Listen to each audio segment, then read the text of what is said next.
Good morning and welcome back to the Lynn Lowdown. I'm Danny Vittori, and today we have on Chris Gomez, the Director of Elder Services for the City of Lynn on Zoom. Chris, thanks for joining us. Thank you for having me, Danny. It's great to see you again, even if it is virtual. Yeah.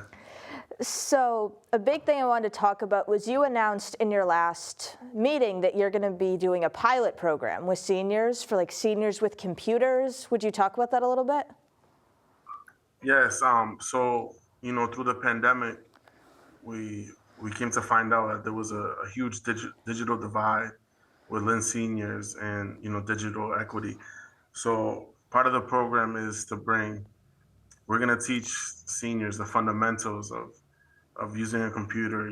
Making a Word document, signing into Zoom, accessing your email, how to write an email, the fundamentals. It'll be a 15-hour course, which will be taught by my staff.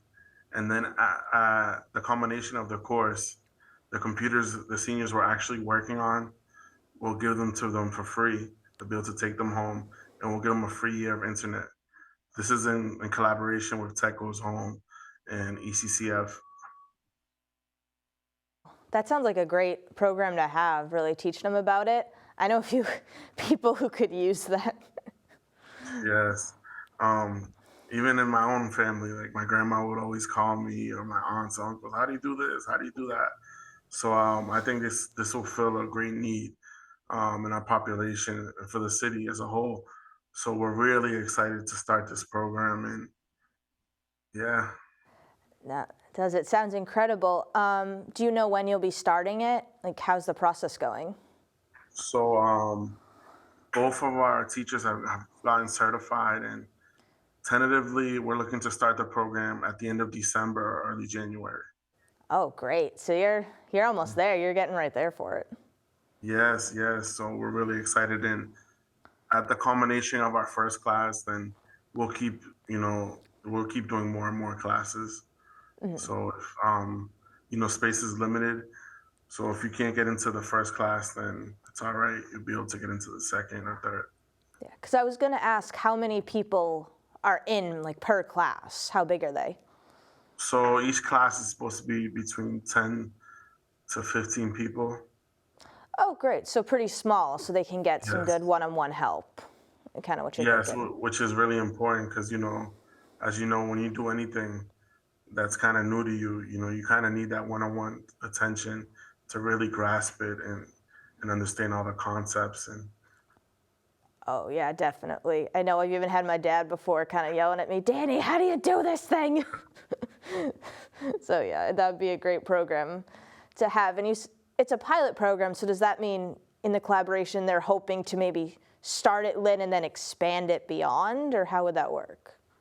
yeah, so it's supposed to start in Lynn at the Peabody Senior Center. And then the hope is to, continue growing into all the senior centers in Massachusetts. That would be amazing. And it's just so great that Lynn is getting that you get to start it. Well, yeah. So what had happened is around sometime in the winter, we had gone to like a digital equity like competition at UMass Lowell, and I had to write a report and come up with a whole programming, and it was pretty intense. I got there, there was like 40 cameras and Oh. all these judges, and I was like, wow, what did I get myself into? So I got there, I kind of pitched this idea because eventually we want to incorporate, the high schools for the kids to get in on this program and teach the seniors, teach the teacher model. So when I presented it at this competition, they loved it, and it was recorded and submitted live and put out everywhere. And someone reached out, they're like, "Wow, I really like your idea, and we could kind of collaborate and make this happen." And the Lynn Senior Center should be the pilot site as well as the Peabody Senior Center. Oh, that's amazing. That sounds like just such a great thing, and I'm glad you got the collaboration to really build on it. So it does sound like a phenomenal idea. Yeah, yeah. I mean, the collaboration is key because that free year of internet is going to be big for a lot of seniors, and the free the free Google all-in-one devices is big as well. So, I'm really thankful for Techos Home and ECCF for collaborating with us on this. Yeah, definitely, for sure. And I guess you're talking about like expanding programs. What else have you been thinking about in terms of programming, like new ones, expanding existing ones? Yeah, so we're always looking to we get a lot of every month we do a meeting, we get feedback from our seniors on what programs they want and what are some things that we can bring to, in the future. This month we just started our diabetes workshop. Oh, So great. it teaches the seniors how to how would I put it? How to control their diabetes better on a day-to-day basis, how to live with it, how to live with it appropriately. And we also have our balance workshop, which is teaches the seniors how to do exercises that help improve balance and what to do in the case of an emergency when you fall, how to get up properly, use the proper mechanics. These classes have been a hit. They're packed, both classes. They're limited space, but we filled every spot, and we hope to continue. Our first, so after this is a 15-week course. No, I'm sorry, 9-week course. So our first graduation class for those workshops will be November 22nd, and then we hope to start another one up in December for both again. Yeah, I'd say so. Those sound like really good. And your programming, it seems like you do a lot of practical things as well as things that seniors enjoy, but also really skills that they can use and then kind of take back to their homes or wherever they Yes, are. yes. We do exercise groups here. We did the gardening in the summer. The gardening was a hit, farm to fork. Um, so we want to grow our own food, work on the garden, work on it daily, and then eventually, cook it and eat it ourselves, which was a hit. We just the health insurance companies, we have them come in. It's really hard to navigate with like Mass Health and Medicaid, and we have people come in and help them, weekly. And we do, like you said, a lot of practical things. We go by what are the needs of our seniors, and we try to accommodate them as best as we can. And a lot of our funner things that they like to do are like our outings. We go to the casino at least once a month. We went to Topsfield Fair a couple of weeks ago.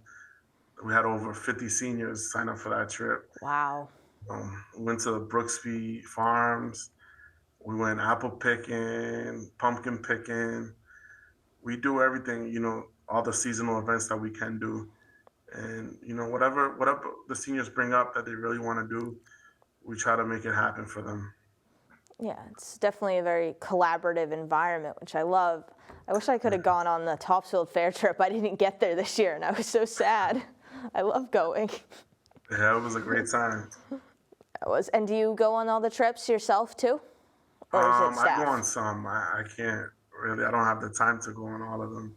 But we kind of take turns, the staff here, on who goes and who stays back. I think another big thing that our senior center does is like our holiday parties. Oh, Oh yeah. people love our holiday parties. We just had our celebration of Hispanic Latino Heritage Month, and we had a live band. We had different cultural dancers representing the different countries in Latin America. We had the food from all the different Latin American countries, and it was just a great event. We had a lot of people come out. Yeah, Really, it sounds like a really fun time. I saw the video for it, and it looked great, so engaging. Looked like a lot of yeah, fun. yeah. We try to be very engaging and equitable and inclusive to all our seniors. Before we had um, a lot of them didn't feel like they were included with what was going on, so we put an emphasis on that. We want to be inclusive to all. Yeah, and I think you definitely do that from the work that I've seen you do, the events I've gone to. It really does. They seem to feel very included in it. Yes, thank you. Yeah, of course. One final thing I'll ask you. Another thing that you'd mentioned, I want to see if I get this right, about maybe expanding the building itself or like your physical space. Did I get that right? Yeah, so I think within I don't want to say the wrong dates, but at some point we'll have access to the second floor. Oh, great. I don't know. Still not sure of how much of the second floor the senior center will have, but we will have some spacing up there, which will be extremely helpful. And we plan to put the space to best use as we can. But yeah, eventually we'll have the second some space in the second floor. That would be great. Like you said, too, for programming, for an event, for anything that you feel you can best use the space for. Yes, yes. I think it'd be great upstairs for a computer lounge. Oh, yeah. So hopefully we can have a computer lounge and maybe like an exercise area where we can have our dance classes as well upstairs. Yes, definitely. And before I do a quick wrap up, just want to say where you are again, like located, your address. Okay, so we're located at 37 Front Street, Lynn, Mass. 01902. We're right across the street from Harrington Elementary School. And for the people that don't recognize the address or the school, it is the old R&V building back in the day. Some people will get it right away once I say that. So yeah, we're here and we're welcoming to all seniors, and we hope to see you come by. Yes, hope so. And thank you again for coming on to talk about all these great programs. Thank you for having me. Anytime. Of course. And once again, this has been Chris Gomez. I'm Danny Vittori. This is the Lynn Lowdown, and we will see you next week with more guests.